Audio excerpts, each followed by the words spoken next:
Hello everyone. I think I am live, if I'm not mistaken. If I'm not, maybe then I'm talking to myself. Okay, that's fine too. Well, what to say? Let's see. Well, as 2022 comes to an end with its last remaining sunsets, I want to share with you all what an amazing year it has been for me. It has really been exceptional. January, February, and March were characterized with the normal preparations of our annual film festival, which took place in March, the ninth edition that was. And it was an amazing ninth edition with an exceptionally good quality of selection of films and also a very good collection of filmmakers. We were so happy to see so many filmmakers come from overseas, from Germany, from Finland, from all over the world, actually. We had so many wonderful people visiting us, and we had an opportunity to also talk to a lot of people, a lot of the filmmakers on our Meet the Filmmakers chats on Facebook, on also on our YouTube channel. If you want to catch some of these interviews with the filmmakers from last year, visit our YouTube channel, the Socially Relevant Film Festivals YouTube channel. After a few months preparations, which were carried over from last year, in April, I was finally happy to see that we could do a performance of Jan Balakian's play, Dreams on Fire. The play deals with trauma, intergenerational trauma, as the result of genocide and other horrors experienced in previous generations, but how it carries through to younger generations. And it was a very timely play. We were able to do it on Zoom, unfortunately, because of COVID restrictions with Kean University. And I was very lucky to have a wonderful cast. Constance Cooper, Sam Arthur, Emma Giorgio, and Dan Getsoyan. Also assistant directed by Donna Heffernan. I hope they're watching, or they will, and they will see their names. The play was very well received, and it was followed by a Q&A with the faculty and discussion at Kean University. In early May, I flew to San Diego, yay! And I spent some time with my dear twin cousins and all the other cousins as well, Doctors Ani Hagani and Armen Kupelian, who celebrated their 60th birthday, joint birthday, obviously, because they're twins. It was amazing for me to be able to get this family spa.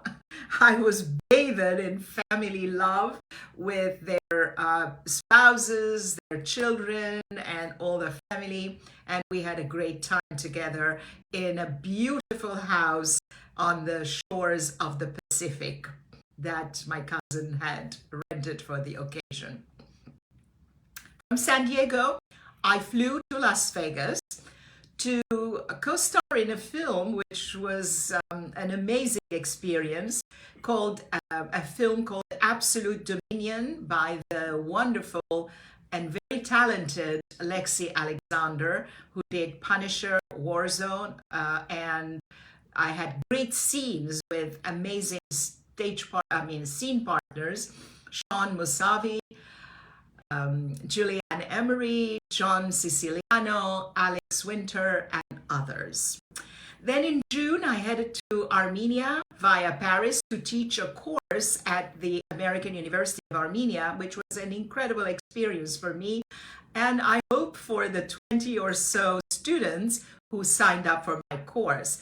Together, we touched upon very important topics that are crucial to anyone making a public presentation or even just a job interview or performance for actors. However, most of the participants were non-actors. They came from various different disciplines, from business, communications to IT. And I was saying, and also they agreed with me, that they were very much, it was very much beneficial to them.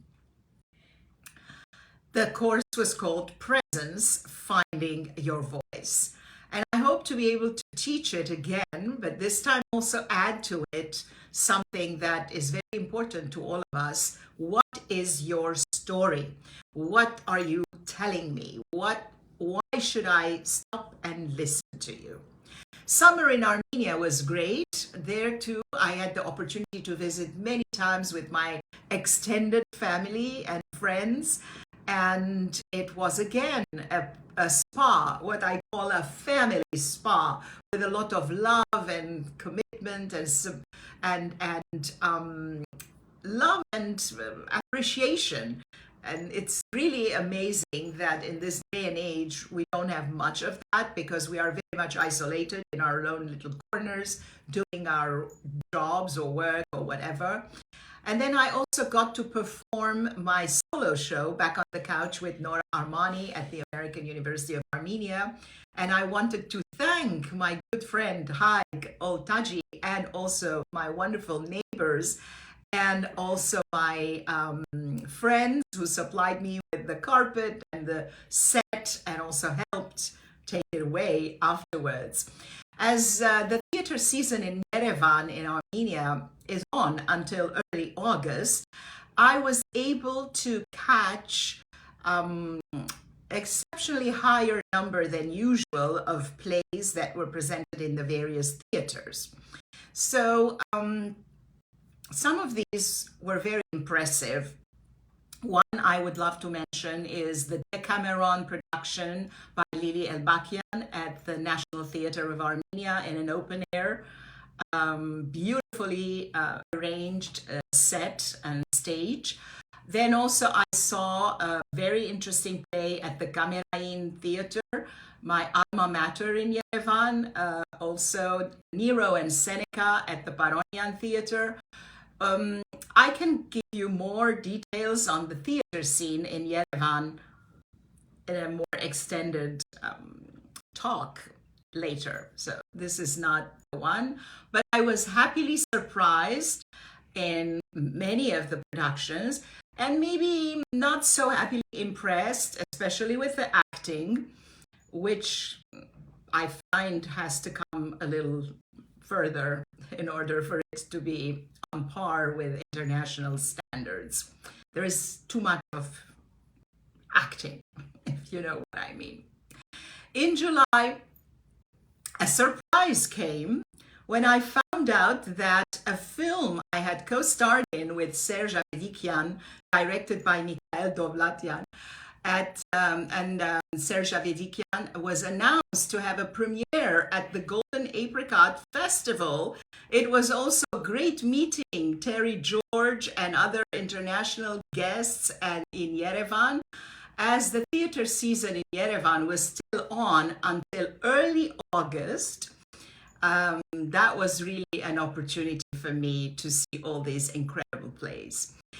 Finally, I was much in need of a holiday. Yay! Traveling for once in my life, just for the sake of traveling and relaxing. Because for the last 10 years, or maybe even more, each time I was traveling, it was always for performance, for a job, for filming, and even sometimes for personal reasons like moving apartments or things like that. I love traveling alone because you don't have to account for your movements to anybody or take into consideration anyone's comfort zone. You know, some people would like to do this, other people would like to do that, and then visit this or not go eat there. So when you're traveling alone, you have the opportunity to, you know, do whatever you feel like doing at any time. The rest of August was designated as a decluttering time for me, and back in New York, and I was able to get rid of a lot of useless stuff, but I still have a long way to go in that department. The most difficult are books and documents because these are irreplaceables, and sometimes I'm talking about old books. Of course, books that you can find on Kindle or Amazon at any given time are not an issue, but old books, collector items, how do you get rid of those? You don't. And I have many such items, and it becomes quite an issue. Then, of course, the rest of August, I was busy translating and adapting Mercedes and Zaruhi, a play by Anush Aslipekian, which I later got to perform in November, and we're going to come to that.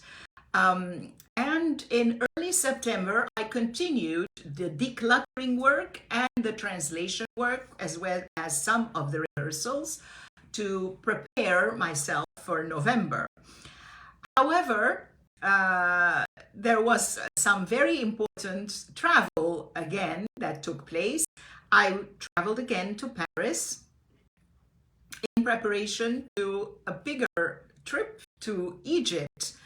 In October, we went to Alexandria via Cairo first, where I was honored by a Lifetime Achievement Award from the 38 Alexandria Film Festival of Mediterranean films.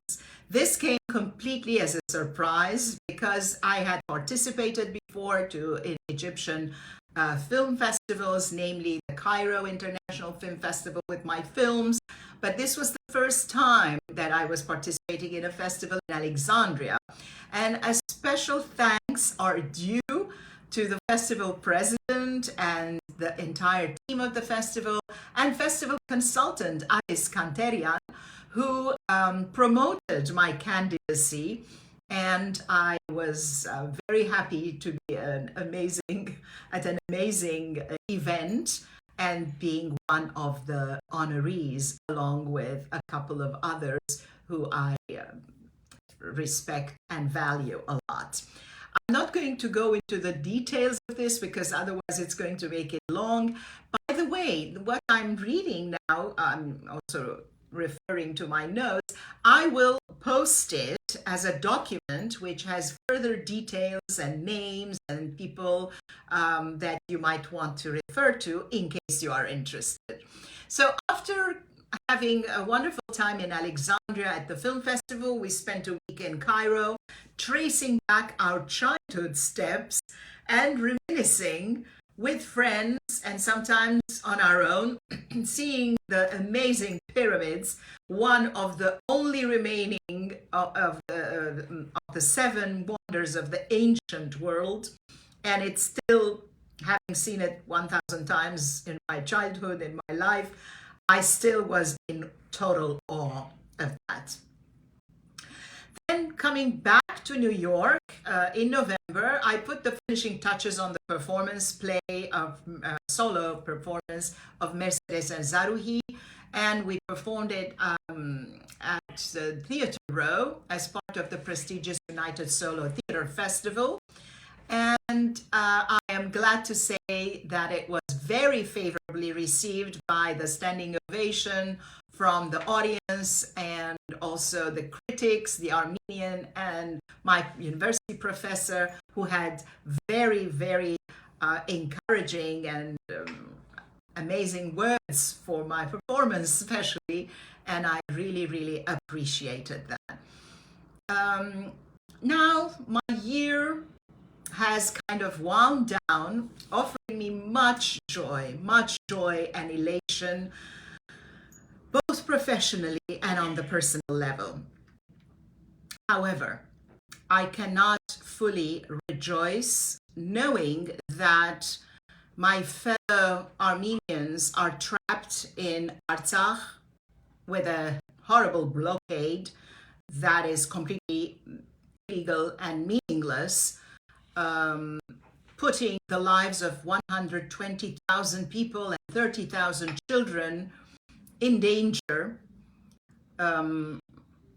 medication and food supplies are running short every day, and the blockade continues, even though many countries have voiced their objection to it.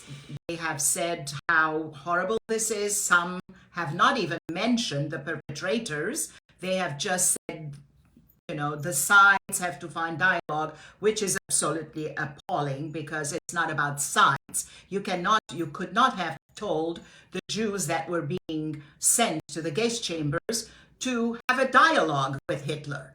So how come Armenians are being told to have a dialogue with Azerbaijan, who is out there to exterminate the people of Artsakh and do an ethnic cleansing, push them away from their lands, or kill them, starvation, just as we know how it happened in 1915 in Turkey, in western parts of Armenia.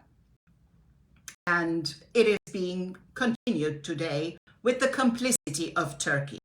And don't let me get started on the Nobel Peace Prize that Erdogan is being put out as a candidate for. The whole world is upside down. So I am really upset about what is going on, and I pray to the Lord, and I pray with all my heart that a peaceful resolution of the situation comes forward pretty soon.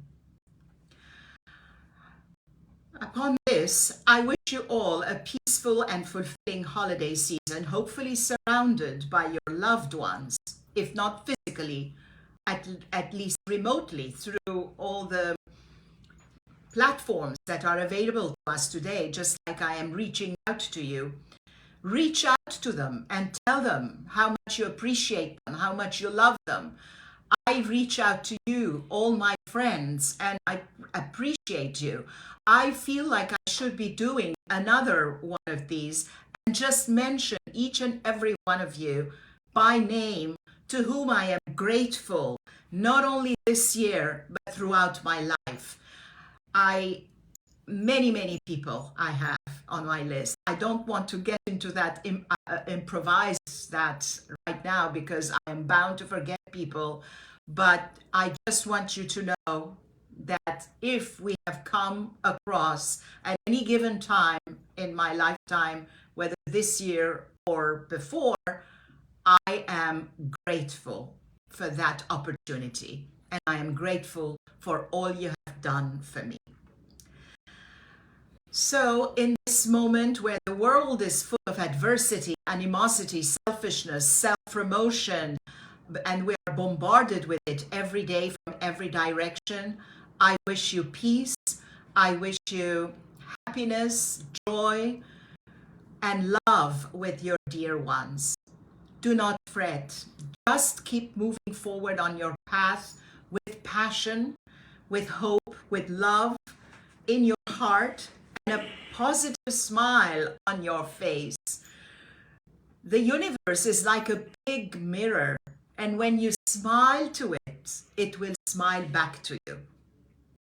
And if we all get together and we all smile at the same time, all these smiles are going to reflect on this huge mirror that is the universe and come back to us with warmth and love and positive energy.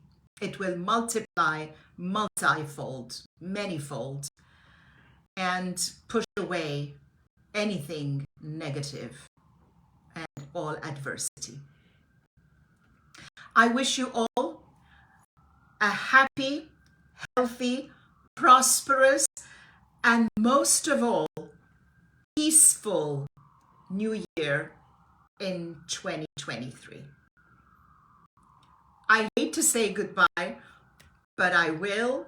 I have some people here who I wish to say hello to. Oh, there is Prince Adetayo Adebowale is watching, and my wonderful neighbor Edita Rustamian is watching. Can I bring you on video?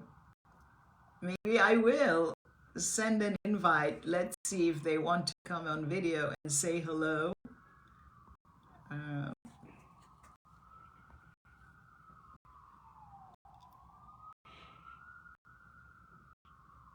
Okay. Oh, for some reason it says unable to add guests. I don't know why. Yeah, I'm sending the invite, but it says they can't join your broadcast at this time. Well, I don't know why.